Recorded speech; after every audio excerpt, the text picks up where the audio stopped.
ये जो अपना लेबोरेटरी जो आप देख रहे हैं, लेबोरेटरी है रूमेन माइक्रोबायोम लेबोरेटरी। भैंसों का जो स्टोमक जो है, वो स्टोमक में कई सारे कीटाणु होता है। कुछ कीटाणु जो है वो लाभदायक होता है, कुछ कीटाणु जो है हानिकारक होता है, जो एनवायरनमेंट के लिए जो है। एक एनिमल का लगभग 400 से 450 लीटर रोज जैसे है वो मीथेन प्रोडक्शन होता है। जो फीड एडिटिव जैसे जिसका नाम वो रेशमी दिया गया है, एक फीड एडिटिव तैयार किया है। 200 से 250 ग्राम लेके अपना दूध दाना मिश्रण में मिला दीजिएगा और एनिमल वो उसको खा लेगा और उसमें से लगभग 30% मीथेन उत्सर्जन जैसे कम हो जाता है। मिल्क प्रोडक्शन भी लगभग 10 to 12% से बढ़ता है। पृथ्वी पर जलवायु परिवर्तन का गहरा प्रभाव पड़ रहा है। आप देख सकते हैं बेतहाशा गर्मी हो रही है, तापमान में जबरदस्त बढ़ोतरी हो रही है, भूजल में बहुत ही तेजी से गिरावट हो रहा है।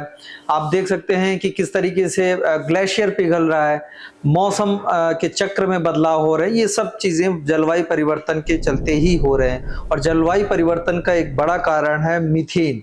मीथेन गैस पशुओं से इसका सबसे ज्यादा उत्सर्जन होता है। अब पूरी दुनिया इस बात पर मंथन कर रही है, चिंतन कर रही है कि कैसे पशुओं से निकलने वाले, नेचुरली तरीके से निकलने वाले मीथेन उत्सर्जन को कम किया जा सके। हम इस वक्त केंद्रीय भैंस अनुसंधान केंद्र में हैं और हमारे साथ डॉक्टर अभिजीत डे हैं। ये वरिष्ठ वैज्ञानिक हैं डॉक्टर डे, और इन्होंने एक ऐसा पदार्थ बनाया है जिसके सेवन से पशुओं से न केवल मीथेन गैस के उत्सर्जन में कमी लाई जा सकती है, बल्कि दुधारू पशुओं से होने वाले दूध उत्पादन में भी बेतहाशा बढ़ोतरी की जा सकती है। डॉक्टर साहब, बहुत बहुत स्वागत है। ये जो अपना लेबोरेटरी जो आप देख रहे हैं, लेबोरेटरी है रूमेन माइक्रोबायोम लेबोरेटरी, जिसमें हम भैंसों का जो रूमेन जो होता है, जो स्टोमक जो है, वो स्टोमक में कई सारे कीटाणु होता है।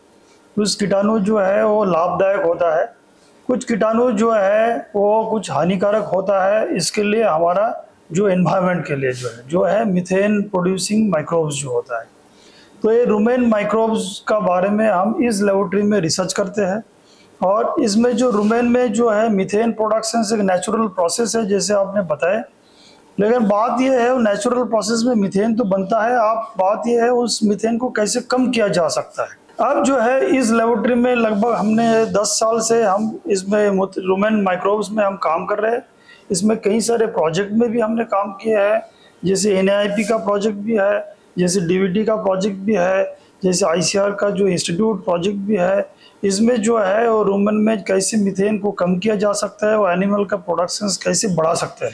डॉक्टर साहब, एक सवाल इसी से बनता है। आपने ये बताया कि नेचुरल प्रक्रिया है और पशु के पेट में एक ऐसा कीटाणु होता है जिसकी वजह से मीथेन तैयार होता है और वो उसका उत्सर्जन होता है।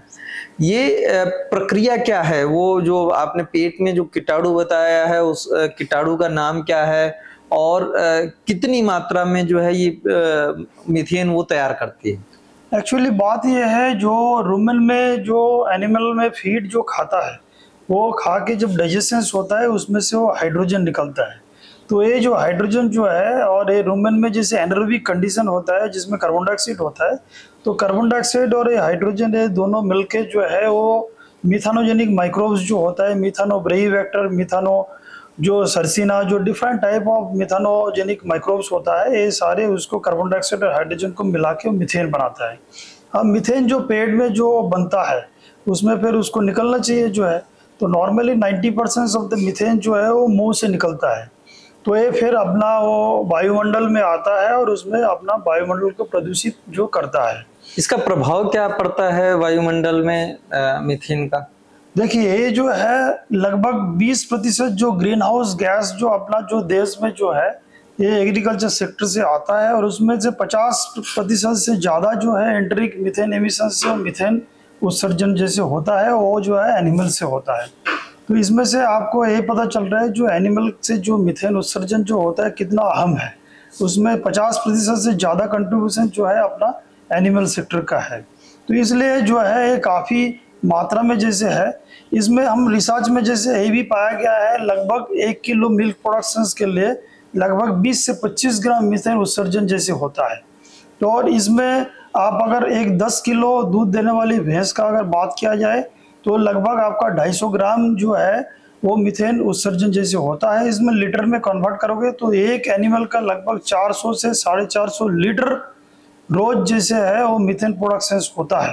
रोज का जो है एक पशु जो है 400 से 450 लीटर मीथेन प्रोडक्शन रोज का होता है। 10 किलो दूध देने वाली अगर भैंस है तो इसका मात्रा में आपको पता चल रहा है कितना मीथेन एक एनिमल से जैसे एनिमल सेक्टर कंट्रीब्यूट करता है।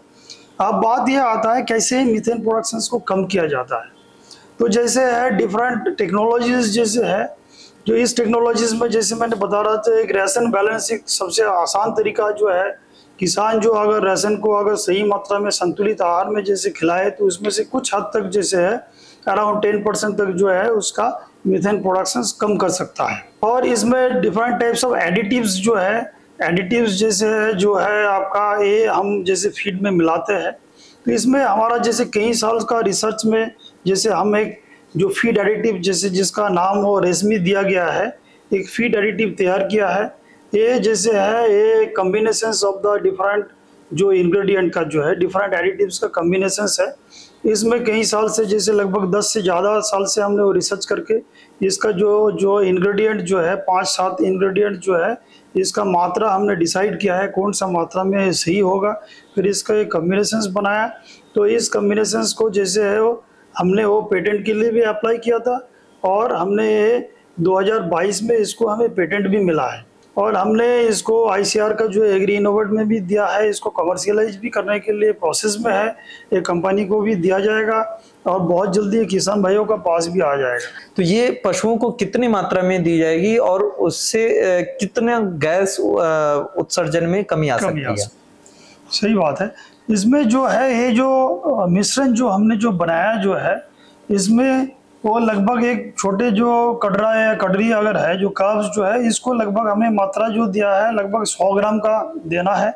इसमें ये 100 ग्राम लेके अपना जो दाना मिश्रण जो है दाना मिश्रण का साथ वो मिला दीजिए, वो एनिमल खा लेगा।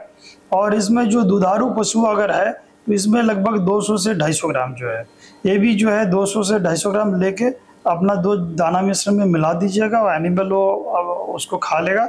और उसमें से लगभग 30% जैसे है मीथेन उत्सर्जन जैसे कम हो जाता है। 30% लगभग 30%। हम अगर बात कर रहे हैं कि एक दिन में 400 से 450 लीटर गैस उत्सर्जन पशु से होता है, एक पशु से, और उसमें 30% इस प्रोडक्ट को खिलाने से वो उसमें कमी लाई जा सकती है।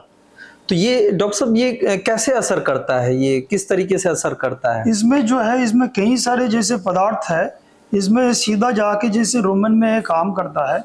तो रुमेन में जो है कुछ हाइड्रोजन यूटिलाइजेशन बैक्टीरिया भी है, जिस हाइड्रोजन एक्चुअली कार्बन डाइऑक्साइड का साथ मिलके जो है मीथेन बन रहा है, ये हाइड्रोजन को जो है यूटिलाइज कर लेगा। तो ये मीथेन बनने के लिए वो हाइड्रोजन का मात्रा कम कर देगा। तो इस हिसाब से ये जो है हाइड्रोजन का कमी कर देगी मिथानोजेनिक आर्किया के लिए, तो मीथेन प्रोडक्शन घटेगा। और दूसरा जो है ये मिथानोजेनिक जो माइक्रोब्स जो है इसको भी ये मारता है, तो इसलिए मिथानोजेनिक माइक्रोब्स का पॉपुलेशंस भी कम कर देगा। तो दोनों तरीके से ये काम करेगा। एक तो हाइड्रोजन यूटिलाइजेशन बढ़ा देगा, उसमें कुछ सल्फेट रिड्यूसिंग माइक्रोब्स होता है पेट में, तो उसका पॉपुलेशंस बढ़ेगा जो है, तो हाइड्रोजन यूटिलाइजेशन बढ़ेगा और साथ साथ जो मिथानोजेनिक आर्किया का जो पॉपुलेशंस भी घटेगा।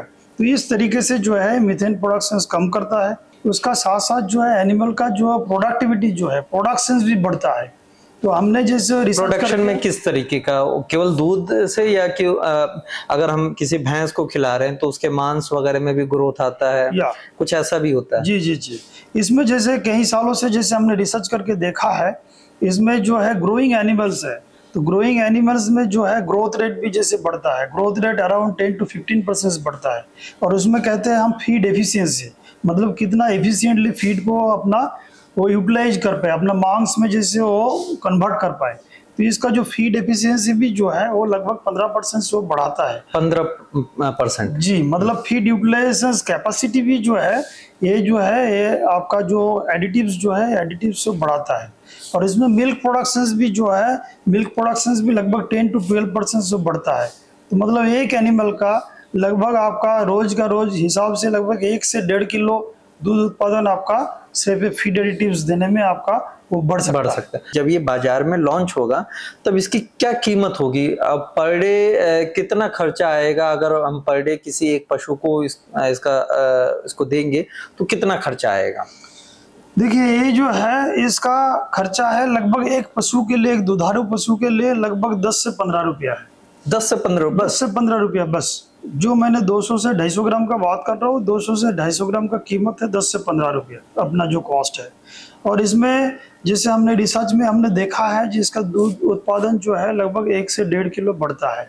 तो मतलब 10 से 15 रुपया खर्चा करके आपको लगभग 100 रुपया आपको मिल रहा है। और साथ का साथ जो क्लाइमेट चेंज का इस वातावरण में जैसे है आपका, जैसे 30% मीथेन रिडक्शन भी मिल रहे हैं जो है। बहुत बहुत बधाई डॉक्टर साहब, आपने मतलब एक क्रांतिकारी परिवर्तन के लिए एक बेहतरीन रिसर्च किया है और इससे न सिर्फ भारत के पशुपालकों को, किसानों को फायदा मिलेगा, मुझे लगता है कि प्रकृति के संरक्षण में एक अहम भूमिका आपका इस प्रोडक्ट निभा सकता है और हमारे पशुपालक भाई इसका बेसब्री से इंतजार भी करेंगे। कमेंट बॉक्स में आप ये जरूर बताइएगा कि डॉक्टर साहब का ये शोध आपको कैसा लगा और ये वीडियो आपको कैसे लगा। इसके अलावा गांव जंक्शन को सब्सक्राइब कर लीजिए ताकि ऐसी ही वीडियोस और स्टोरीज आप हमेशा देख सकें, जानकारी आपको मिलती रहे, देश दुनिया में क्या कृषि और ग्रामीण क्षेत्र में हो रहा है ये सब आपको जानकारी मिल सके। गांव जंक्शन के लिए हिमांशु मिश्र।